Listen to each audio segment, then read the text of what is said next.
საკმაოდ ნაყოფიერი შეკრება გავიარეთ, ორი შეკრება გავიარეთ, ვფიქრობ, რომ გუნდი არის ამ ეტაპისთვის საკმაოდ კარგ ფორმაში. რაც შეეხება მოწინააღმდეგეებს, გერმანია არის ერთ-ერთი ფავორიტი ჩვენთან ერთად.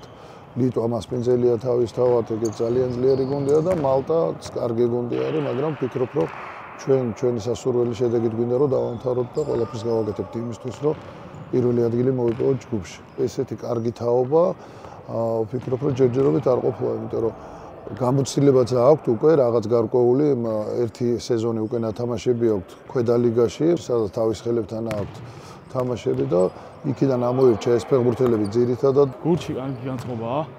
ბიჭები მზადებოდით და მზადა ვართ ლიტვაში ჩასატარებელი თამაშებისთვის. და ვფიქრობ, ჩვენი შრომით და თავდადებით, რომ მივახტევთ მიზანს და გავალთ ჯგუფიდან.